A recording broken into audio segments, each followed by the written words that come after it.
Dia telah bangkit. Nah, Bapak Ibu Saudari, satu perkara, a very crucial, fundamental truth and fact di dalam Christianity that no other religion have. The tenets of Christian faith that save all believe. Jesus died, was buried, risen from the dead.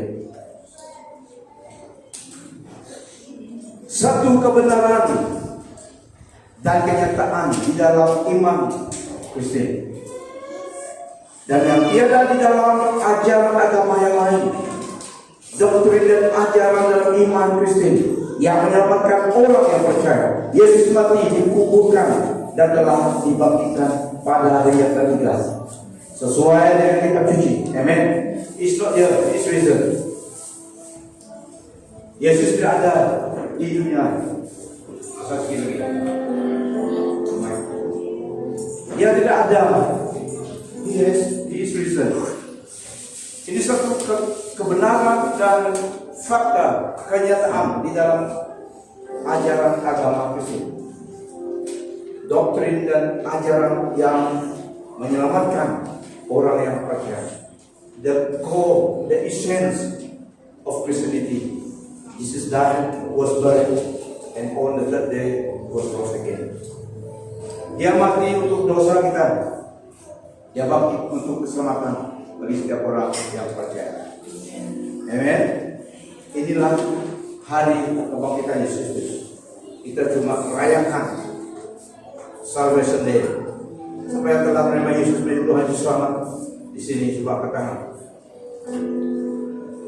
Yang lain yang tidak angkat tangan bagaimana? Belum. Siapa yang belum terima Tuhan angkat tangan. Maafin Tuhan semua kita ya. Message ini adalah untuk kita menyegarkan iman kita semula bahwa ia tidak ada di sini sebagai ia terbakti. Sama seperti yang telah dikatakannya. Firman Tuhan, inilah satu-satunya dasar the essence of Christianity yang menyampaikan orang yang percaya pada Yesus, yang tidak ada di dalam ajaran di mana-mana kecuali di dalam iman Kristiani. Karena tanpa ini tidak ada keselamatan. Tanpa Yesus tidak mati, tidak ada pengampunan dosa. Dan tanpa kebangkitannya tidak ada keselamatan. Tetapi Yesus Kristus datang untuk kita mati karena dosa manusia, supaya ada penebusan dosa dan dikuburkan. Tapi pada ayat ketiga tidak mati juga menyelamatkan setiap orang yang percaya. 1 Korintus 15 ayat 1 sampai 4.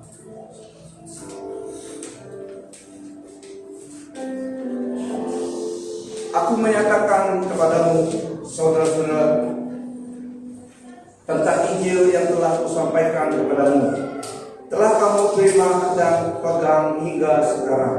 Melalui Injil itu kamu diselamatkan, jika kamu tetap berpegang pada firman yang kusampaikan, dan imanmu bukan kosong semata-mata. Saya ulangi, 1 Korintus 15 ayat 1 sampai 4 bacaan kita. Aku menyatakan kepadamu, saudara-saudaraku, tentang Injil yang telah kusampaikan kepadamu, telah kamu terima dan pegang hingga sekarang. Melalui Injil itu kamu diselamatkan, jika kamu tetap berpegang kepada firman yang telah kusampaikan, dan imanmu bukan kosong semata-mata. Aku telah menyampaikan kepadamu hal-hal utama yang telah kuterima sendiri, bahwa Kristus telah mati untuk menebus dosa kita, sebagaimana tersurat dalam kitab suci, bahwa Dia telah dikuburkan dan telah dibangkitkan pada hari yang ketiga, sebagaimana tersurat dalam kitab suci. He is not here, He is risen. Matius 28 ayat 1 sampai 10. Selepas hari Sabat, ketika fajar menyingsing pada hari pertama minggu itu, Maria Magdalena dan Maria yang seorang lagi pergi melihat makam Yesus.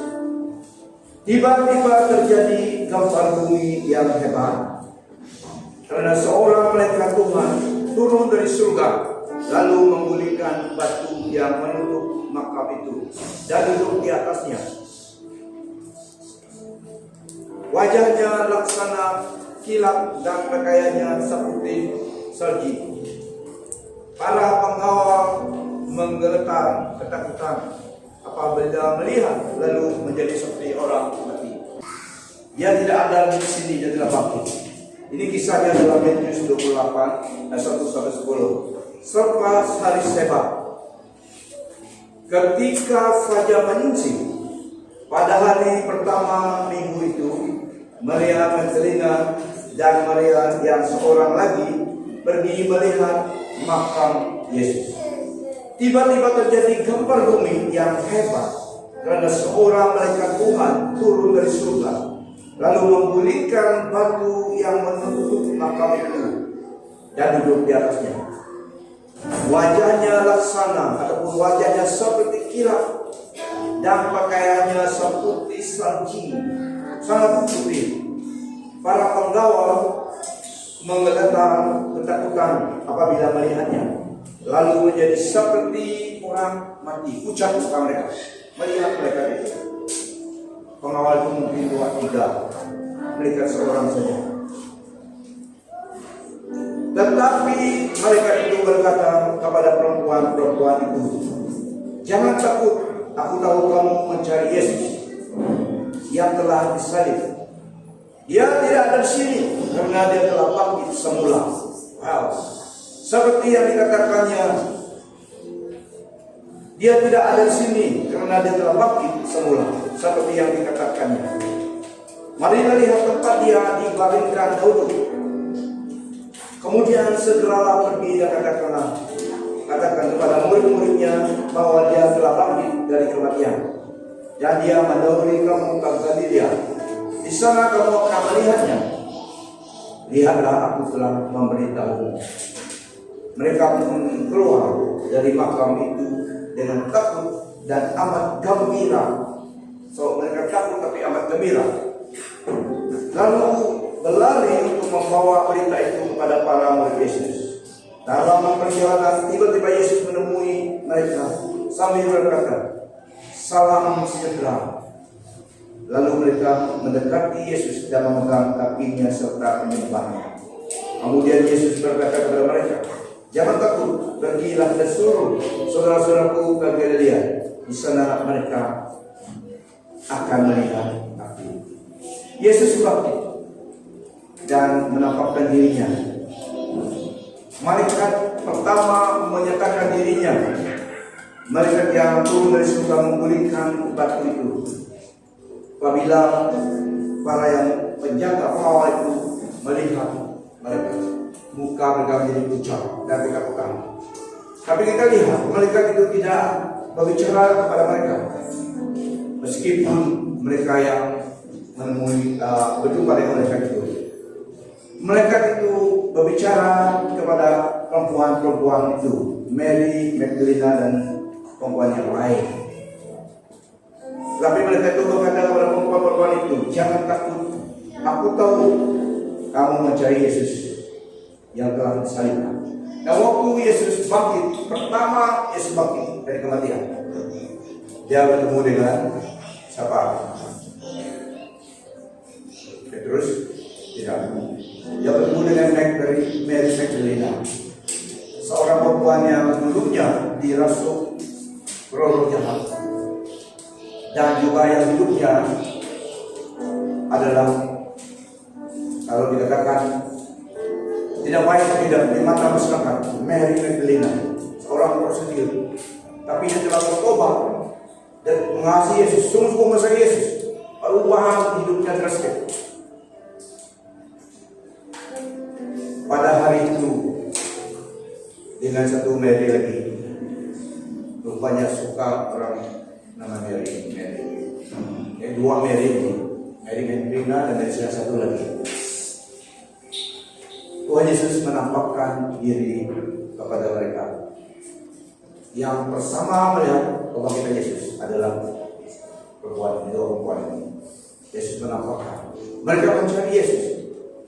Tuhan Yesus tidak menampakkan diri kepada yang mengawal itu. Mengawal itu tidak mencari Yesus. Mengawal itu pucat muka mereka, melihat mereka. Mary Magdalena juga takut melihat mereka itu, tapi amat gembira juga.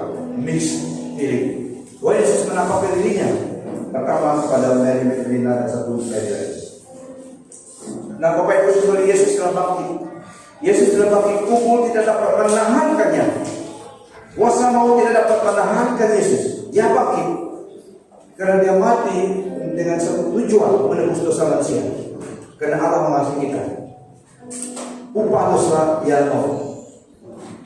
Tapi pemberian cuma dari Allah adalah hidup yang kekal. So Yesus harus mati menebus dosa manusia. Tapi maut tidak dapat menahan Yesus. Kubur itu tidak dapat menahan Yesus. Dia bangkit daripada kematian pada hari itu. Iblis yang kira dia telah menang waktu Yesus dikuburkan, waktu disalib dan sekarang mati dan dikuburkan. Iblis Lucifer kira dia menang, game over.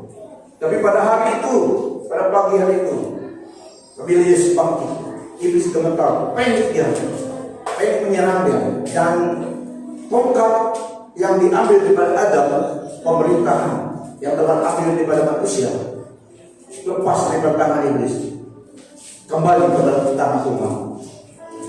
Kuasa untuk memerintah dunia ini, Yesus ambil kembali daripada tangan iblis di dalam kebangkitannya, dan diberikan kepada manusia lagi yang di dalam Yesus. Tapi pada hari itu, waktu Yesus bangkit, iblis gemetar, pengen, dan tongkat yang melambangkan kuasa pemerintah dunia ini, the God of this world, yang dia ambil daripada Adam dulu. Bukan dia curi, tetapi Adam melepaskan, memberi right kepada iblis mengambil authority itu. Dengan penipuan, Hawa dan Adam melepaskan kepercayaan pemerintahan yang Allah beri to govern the world, kuasa pemerintah atas semua yang ada dalam ciptaan, di alam roh dan juga di atas bumi dan di bawah bumi. Bukan kepada ikan-ikan, tetapi karena ada roh juga di bawah bumi. So, pertama Adam diberi authority menjaga ciptaan Allah, menjaga welfare dunia ini yang telah diciptakan Allah, binatang-binatang, menjaga dunia.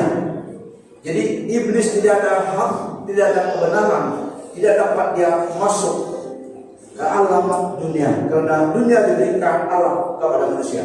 Jadi the first Adam diberi kuasa, diberi arahan supaya menjaga dunia ini. Iblis datang adalah investigation, pendata kasih, tapi dia dapat operasi ke dunia sejak mereka melepaskan kepercayaan itu kepada iblis dengan penipuan daripada awal Adam. Karena Allah berbicara pada Adam dulu, bukan pada awal. Tapi iblis menipu awal, Adam pun tidak membela dia. Adam juga mengikut hatinya, melihat istrinya sudah makan buah itu. Biarkanlah, sama-sama. Dari situlah manusia. Karena Allah memberi authority itu kepada Adam, memerintah dunia ini. Dunia ini, bumi ini ada ciptaan Allah. Surga miliknya Tuhan, tapi dunia diberikan kepada manusia untuk didiami, dan dia meletakkan Adam sebagai God man di dunia ini. Apabila harimau melihat Adam, mereka melihat Allah, karena kemuliaan Allah yang membaluti Adam sebagai wakil Allah. Dan juga iblis dapat melakukan apa di dunia ini sebelum itu. Jadi adalah yang dan awal penjaga perenakan ciptaan Allah di dunia ini. Roh-roh iblis, roh-roh di udara dapat no entry. Makanya melalui penipuan dia dapat akses. Saat itu jatuhlah tongkat pemerintahan daripada tangan Adam, diberikan kepada iblis. High pressure, yaitu salah guna kuasa, diberikan oleh iblis. Tapi pada hari Yesus bangkit daripada kematian, iblis gemetar, dia hilang kuasa. Yesus datang ambil kembali tongkat pemerintahan itu dan diberi kepada manusia, supaya di dalam Yesus manusia itu dapat memerintah atas iblis, dapat berkuasa atas roh-roh di udara dalam Yesus. Tapi iblis telah menjadi God of this world. Tapi dengan cara penipuan, dia dapat menipu manusia. Tidak lagi sovereignly, tidak dapat sovereignly lagi, karena tongkat pemerintahan telah diambil balik, diberikan kepada manusia, diberikan kepada second Adam, Tuhan Yesus Kristus. Dan Yesus Kristus adalah ketua gereja, diberikan kepada tubuhnya di dunia ini. Amen. So ini rahasia kemenangan dalam Yesus Kristus. Kuasa yang Tuhan ambil daripada iblis, yang dulu ada beri kepada Adam, dia ambil semula melalui kebangkitannya. Iblis tahu itu, tapi manusia banyak yang tidak tahu. Dan diberikan kepada manusia dari Yesus Kristus, supaya mereka memerintah semula oleh darah anak domba dan setia kita. Dalam Yesus, manusia dan Yesus berkemenangan atas iblis yang merusakkan kehidupan manusia, memerintah di dunia ini. So itulah kebenarannya. Kubur kosong, Yesus bangkit daripada kematian. Dia mati untuk dosa kita, menebus dosa kita, dan bangkit untuk menjadi juru selamat. Kebangkitan Yesus Kristus adalah kemenangan yang terjadi oleh Tuhan atas dosa, kematian, dan iblis, dan keselamatan bagi manusia yang percaya kepada Tuhan Yesus Kristus. Yesus Kristus telah bangkit karena Dia Allah. Dia Allah yang menciptakan segala-galanya. Tujuannya mati adalah menebus dosa manusia, tapi setelah selesai Dia bangkit karena Dia Allah. Akulah Alfa dan Omega, yang pertama dan yang terakhir.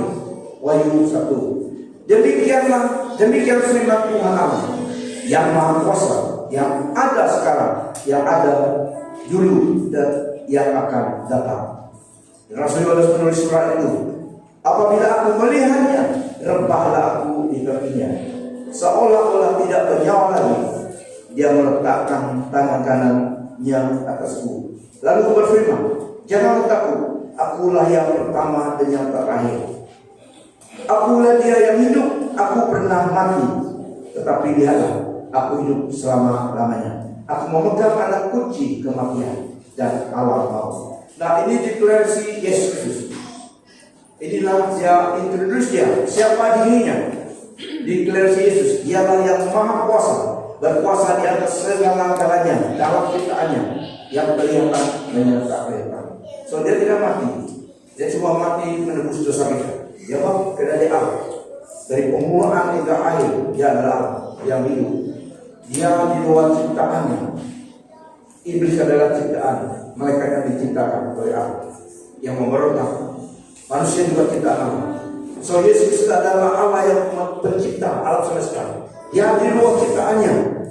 Dia yang ada daripada pertama dan akhir.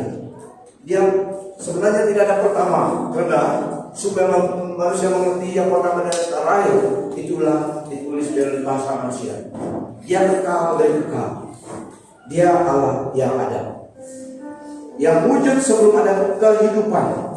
So Yesus bangkit dari kematian, amen, menjadi juru selamat bagi orang yang percaya. Tapi yang tidak percaya, dia menjadi musuh kalau dia percaya. Karena Dia Allah, Dia berkuasa, Maha Kuasa.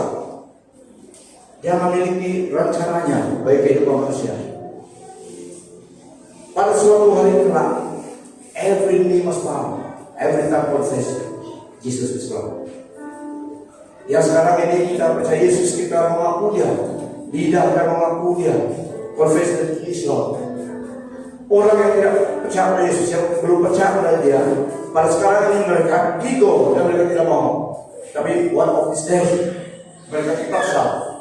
Mereka membuka mulut mereka menyembah Yesus, Engkau Tuhan, dengan paksa, karena mereka tidak selamat.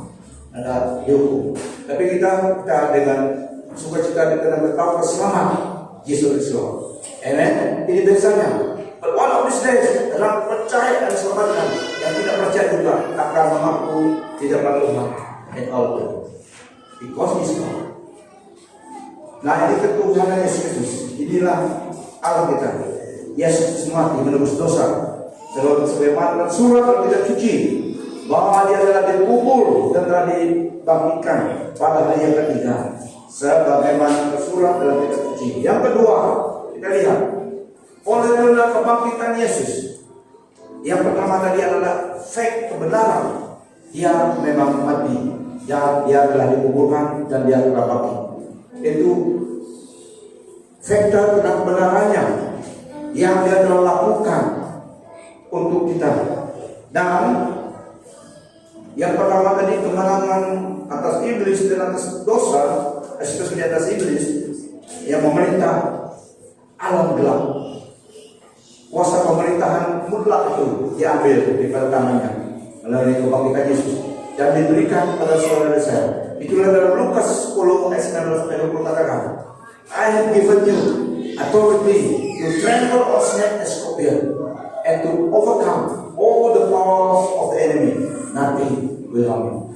Yesus katakan kepada tubuhnya, kepada kita, Eklesia dan orang pada kita yang ikut Yesus, aku telah memberikan kepadamu wibawa kuasa, menginjak ular dan kalajengking, mengalahkan kuasa kegelapan, dan supaya tidak ada apa-apa yang akan menyakitimu. Amen. Karena Yesus yang memberi kuasa itu.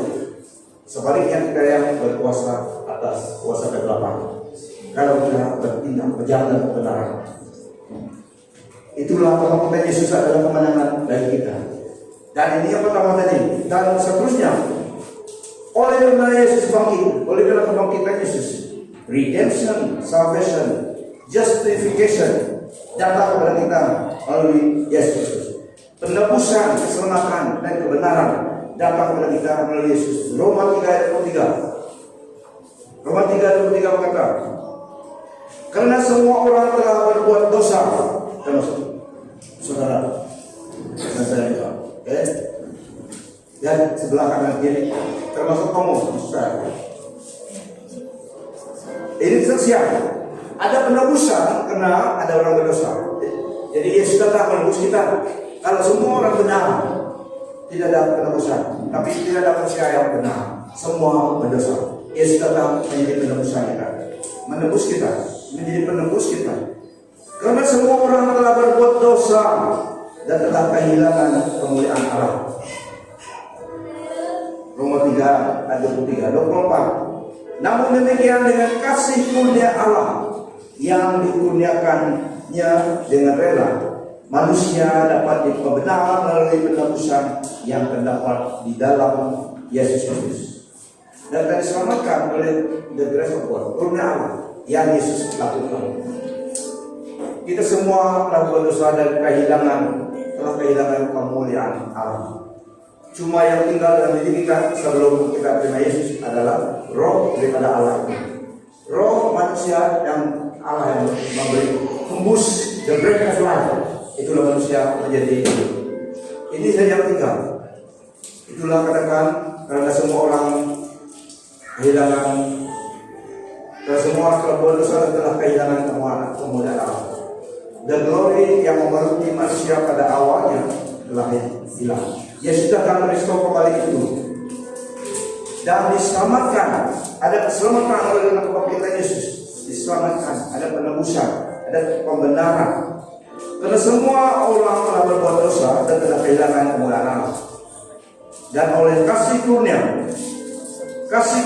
telah digenakan dengan cuma-cuma karena penebusan dalam Yesus Kristus.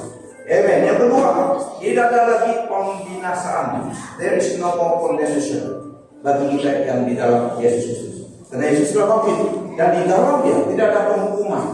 There is no judgment. There is no penghakiman, kebinasaan. No more condemnation dalam Yesus Kristus. 1 Korintus 1 ayat 30. supaya kamu berada dalam Kristus Yesus, yang oleh Allah telah menjadi hikmat bagi kita. Ia mengenalkan dan menguduskan dan menebus kita. Dalam hikmat Allah, dalam hikmat manusia, hikmat dunia, the wisdom of the world, hikmat dunia, dengan dalam hikmat dunia mereka tidak percaya kepada Yesus, karena menjadi kebodohan bagi akal budi manusia yang tidak percaya. Karena salib melambangkan kematian.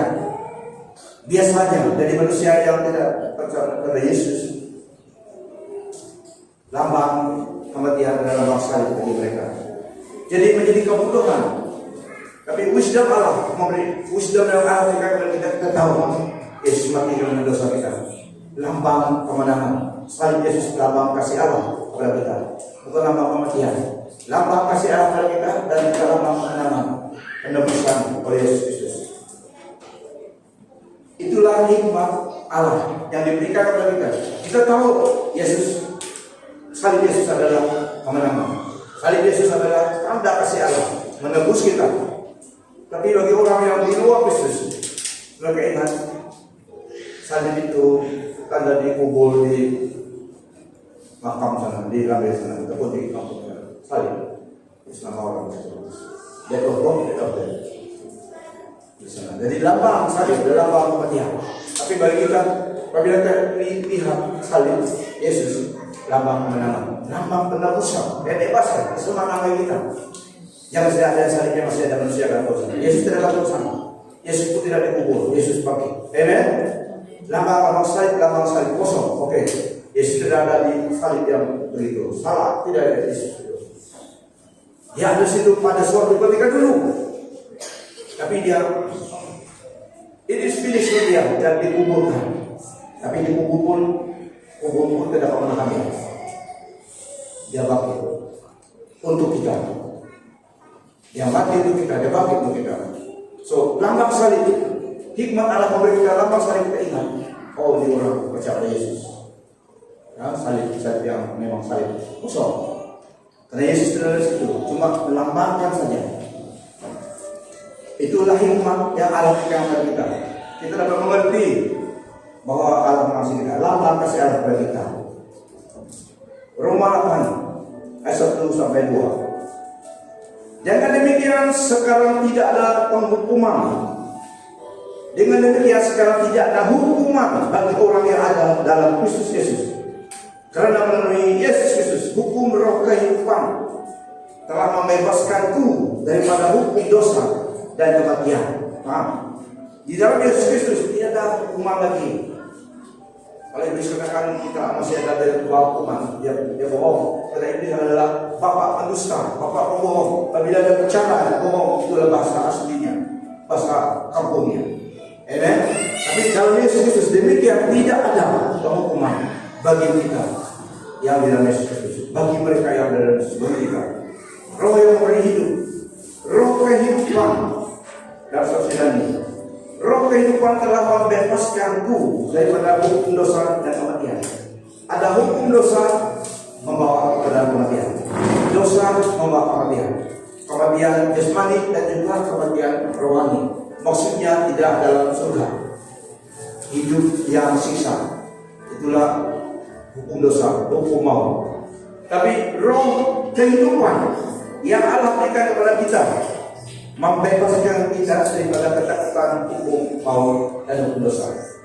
Kita telah dibebaskan di dalam Yesus. Itulah kita layak bersama dengan Tuhan dalam hidupnya kelak di surga. So, yang seterusnya tadi tidak ada hukuman bagi kita yang dalam Yesus Kristus. Oleh karena kebangkitan Yesus, it is possible karena Yesus telah bangkit daripada kematian. So, semua manusia yang datang pada Yesus ada harapan.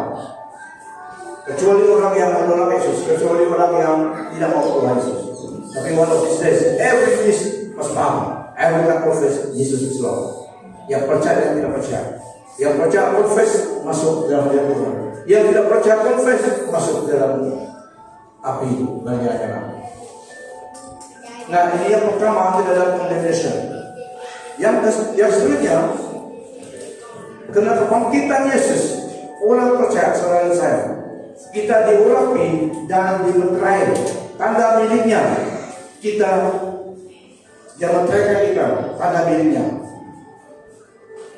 Dan Roh memberi, yang memberi Roh Kudus dalam hati kita. 2 Korintus 1 ayat 21 sampai 22. Orang percaya diurapi oleh Allah dan dimeteraikan dengan tanda miliknya. Miliknya diberi tanda dan memberi Roh Kudus dalam hati setiap orang percaya. 2 Korintus 1 21 sampai 22. Sebab Dia yang telah meneguhkan kami bersama-sama dengan kamu di dalam Kristus adalah Allah yang telah mengurapi, memeteraikan tanda miliknya atas kita, dan yang memberi Roh Kudus dalam hati kita sebagai jaminan dari semua yang telah disediakan untuk kita. Kalau orang mau kawin, biasanya dalam normal proses perkawinan ditunang dulu, dia beri cincin tunang, tapi cincin emas, cincin intan, ataupun cincin marmer cincin. Ada yang boleh cincin daun kayu yang ada tanda ya. Okay? Tapi biasanya akan menggunakan cincin yang tahan emas, intan. Untuk seterusnya nanti, ini menandakan dia telah tunang dengan yang ini, dan tidak boleh ada satu cincin lagi itu dua tunang, tidak. Oke, memang satu tunang satu cincin, tidak boleh satu tunang dengan dia, beri salah. Oke, maksudnya di sini jaminan yang akan menyusul. Jadi setelah tunang baru orang kawin. Jadi diberi tanda. Allah juga menandakan kita. Roh Kudusnya yang menandakan kita menjadi milik. Kita menjadi miliknya untuk yang sesuatu yang akan menyusul semula kelak, hidup yang kekal dan juga berkat dari Tuhan. Di tanah kita, orang yang ikut itu juga di tanah yang akan datang. Amen. Jadi kita diurapi maksudnya dia hiasi hidup kita dengan kebaikannya, dengan damai dan juga kuasanya, menjadi anak Allah. Dan dia memeteraikan kita, menandakan kita adalah miliknya Allah, hidup orang yang percaya. So ini yang dilakukan supaya kita tidak terlepas. Iblis lihat kita miliknya Allah, malaikat juga lihat kita miliknya Allah, ditanda oleh Allah. Jadi yang kedua terusnya, karena kebangkitan Yesus, orang manusia yang percaya, kita, saudara saya, menjadi ciptaan baru. Ciptaan baru dalam Yesus, seperti kita menerima Tuhan, ada baptis, dan kita menjadi ciptaan baru. Roh kita yang ciptaan baru. Apabila kita terima Tuhan, firman Tuhan katakan dalam 2 Korintus 5 ayat 12, kita menjadi ciptaan baru, new breed yang Allah lakukan. Tetapi ini secara rohani, roh kita yang dilahirkan kembali, bukan tubuh badan kita, bukan pikiran kita. Itulah dalam firman Tuhan dalam Roma 12 ayat 1 sampai 2. Pikiran kita harus setiap hari harus yielded kepada kebenaran firman Tuhan. Firman Tuhan memberi kita petunjuk supaya rindu doa melalui pikiran kita, supaya elemen dengan kebenaran firman Tuhan. Karena pikiran kita tidak lahirkan kembali. Sekarang ini masih ada yang memikirkan di luar sana. Walaupun dalam gereja manusia itu dapat memikirkan tidak ya, belum masak nasi, ataupun dia lihat dia belum bayar bill, ataupun karena ada ini beda maksudnya. Jadi kita harusnya menjaga pikiran kita, membawahinya dengan firman Tuhan. Firman Tuhan katakan, terima Yesus kamu diselamatkan. Tapi perasaan kita ataupun keadaan sekitar kita katakan tidak ada obvious di sekitar kita yang meyakinkan. Tapi firman Tuhan adalah jaminan itu. Jadi kita harus membawahi pikiran kita. Begitu juga kesembuhan. Kalau menerima kesembuhan dari Tuhan, kalau pada kita demam dan dokter bilang kamu harus makan maupun di IG, kamu ada yang katakan tidak, untuk tidak ada harapan, kamu sedia saja kemas dirimu. Tapi firman Tuhan katakan ada harapan. Untuk menerima kesembuhan kita harus disagree dengan keadaan itu dan agree dengan firman Tuhan.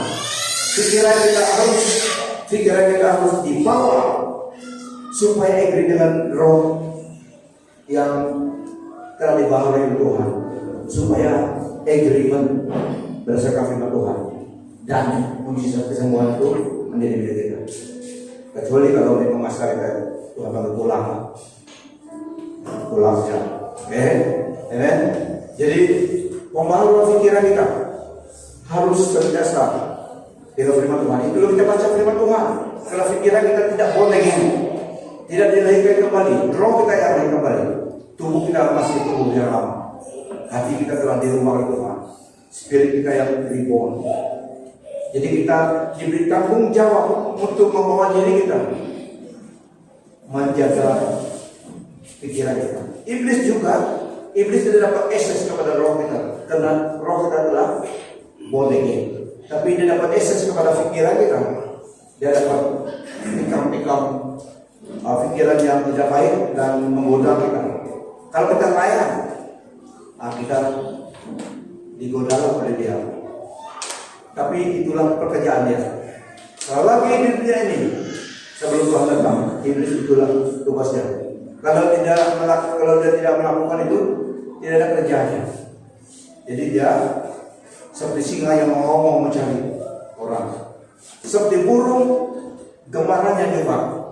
Godaan atau pencobaan daripada iblis, seperti burung yang terbang di atas kepala kita di udara itu. Kita tidak dapat menahankan mereka karena itu hak mereka. Tapi kalau mereka buat sarang di atas kepalamu, kamulah harus bertanggung jawab, tolak dia. Amen. Tapi selagi dia terbang itu haknya. Kamu tidak dapat menahan burung-burung terbang ini. Itu juga ada pencobaan dari iblis. Pekerjaan iblis adalah menggoda pikiran kita supaya dalam kita lain dia masuk lagi satu titiknya. Saya biar berdosa. Jadi ini pekerjaan iblis. Jadi Bapak Ibu Saudara ini harus jaga pikiran kita. Dengan apa? Dengan firman Tuhan. Karena pikiran kita belum boleh. Makanya kita harus jaga hati dan pikiran kita. Dari mata turun ke hati, dari hati semua yang terjaga. Jaga pikiran, jaga hati juga. Tapi iblis tidak dapat masuk dalam roh kita. Roh Kudus ada dalam diri kita. Tapi kita diberi tanggung jawab atas hidup kita supaya menjaga apa yang kita pikirkan, apa yang kita lakukan, kemana kita pergi. Iblis dapat akses kepada pikiran manusia. Tidak boleh menggoda kamu.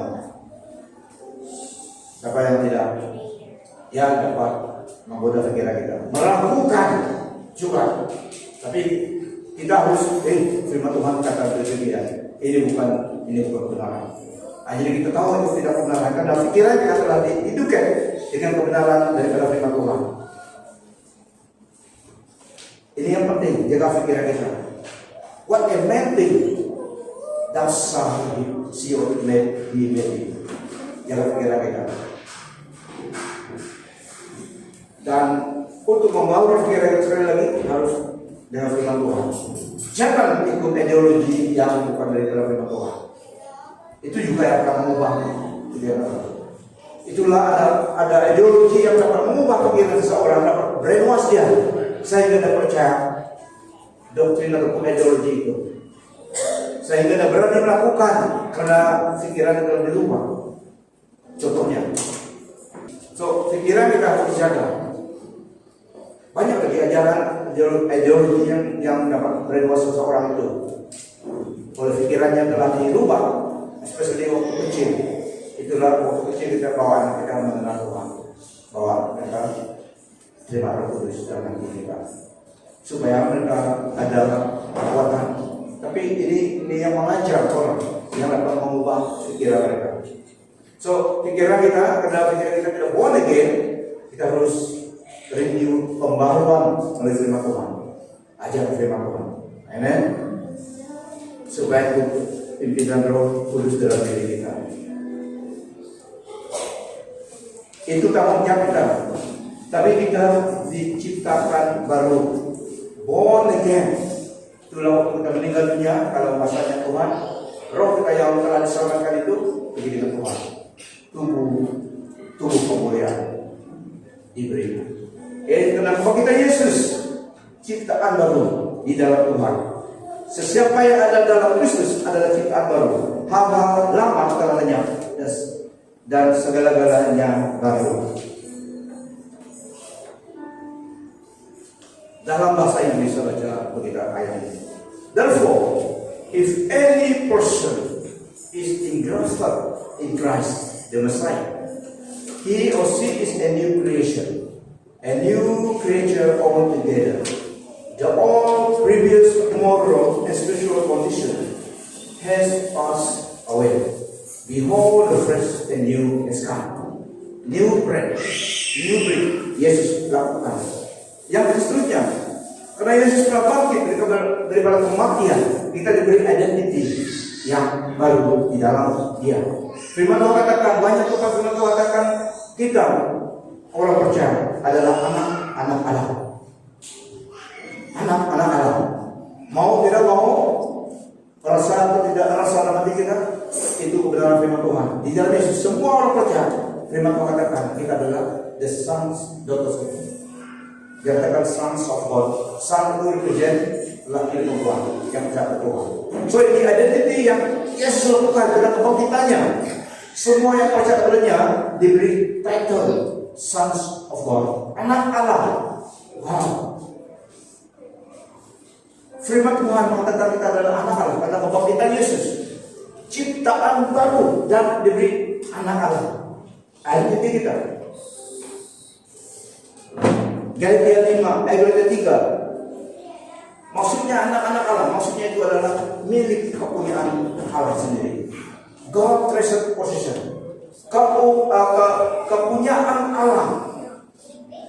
Itu maksudnya juga sons of God. Galatia 3:26-29. Kamu semua telah menjadi anak Allah melalui iman dalam Kristus Yesus. Dan semua antara kamu yang telah dibaptiskan dalam Kristus telah meliputi dirimu dengan Kristus. Tiada lagi orang Yahudi atau orang Yunani, hamba atau orang merdeka, lelaki atau perempuan, kamu semua menjadi satu dalam Kristus Yesus. Dan jika kamu milik Kristus, kamu ialah benih Abraham dan menjadi waris menurut janji itu, yaitu hidup yang kekal. Amen. So saudara dan saya diberi giliran ini oleh Allah dalam Yesus. Dan kita juga dikatakan memiliki waris keturunan Abraham, menerima janji Allah. Keturunan Abraham, bapak leluhur kita dalam Yesus. Tidak ada bapak leluhur kita. Bukan bapak jasmani kita, amen. Tetapi dalam Yesus dia ada bapak spiritual parent kita. Karena dia dijanjikan Allah, menerima janji Allah, dan di dalam dia karena kita keturunannya menerima janji Abraham itu, termasuk keselamatan jiwa kita. Dan seterusnya, kebangkitan Yesus memberi kita wibawa sebagai orang percaya. Exousia dunamis. Exousia maksudnya dalam bahasa Greek. Orang polis, bayangkan orang polis traffic. Exousia, authority. Orang polis ini, polis traffic maksudnya, yang menahan lori 2-3 ton, lori itu berhenti dan kalau dia ada reset, ucap muka dan depan. Melihat polis traffic pakai uniform, suruh dia berhenti. Anda reset? Kalau ada reset, yang pakai motorbike yang pintar-pintar juga lihat roadblock, pusing balik karena motorbike senang balik karena tidak ada resetnya. Yang datang ini lihat polis traffic, lori bawa 2-3 ton, dapat berhenti. Polis traffic stop, berhenti. Kenapa? Dia ada exousia, kuasa authority daripada pemerintahan melakukan tugasnya. Cuma lori itu langkah ya, mana ada kuasa, mana ada kuasa dan pendapatan Lord itu. Kalau Lord itu 2-3 tahun ataupun kereta saja, tapi dia berkuasa menahankan karena ada beri eksosia, yaitu kuasa daripada undang-undang diberikan kepada dia. Kecuali dia pakai uniform dia. Kalau dia tidak pakai baju, siapa mau berhenti? Polis traffic kalau tidak pakai baju, kau tidak tahu dia polis traffic. Dia lambat. Tapi kalau polis traffic pakai baju topi, angkat tangan dengan sarung tangan putih biasanya. Stop. Mister stop. Wah, ini 2-3 tahun. Kenapa harus stop? Ini polisi yang harus stop. Ada lesen gimana?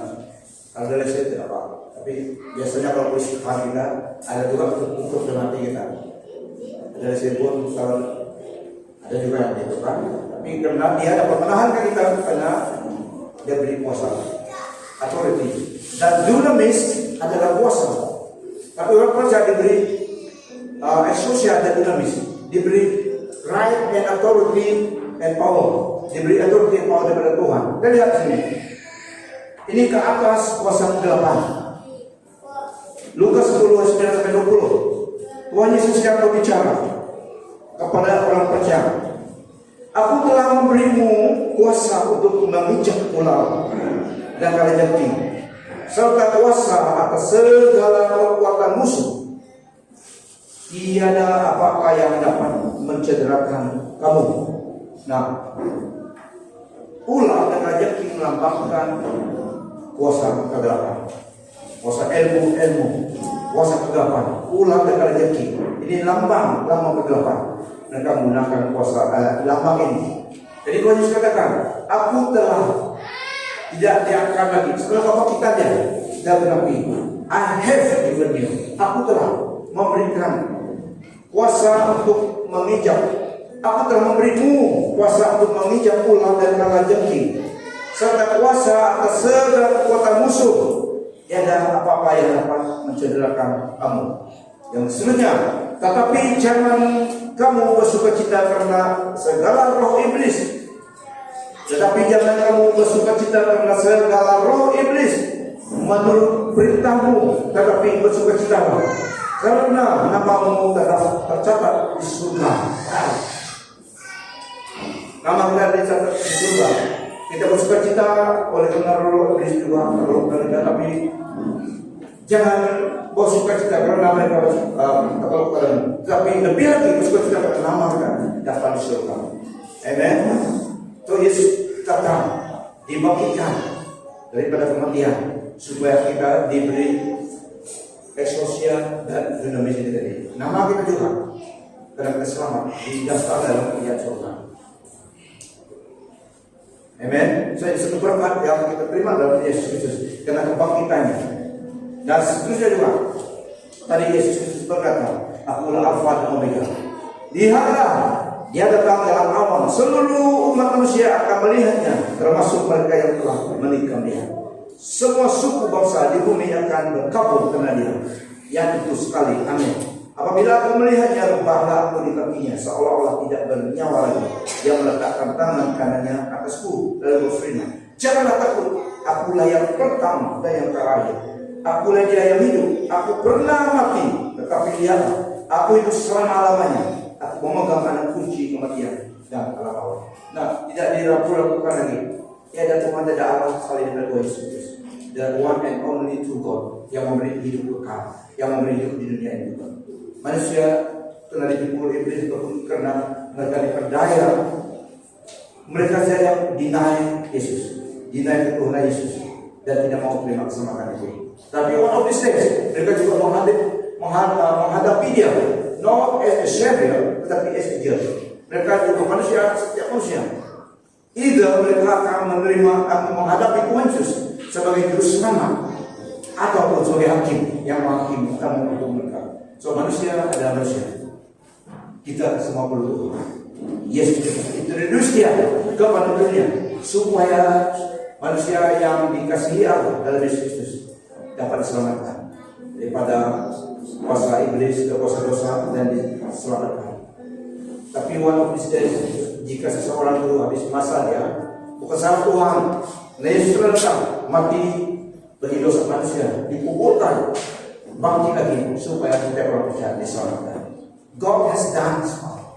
Jika manusia itu masih sesat, masih hilang, kita boleh buat.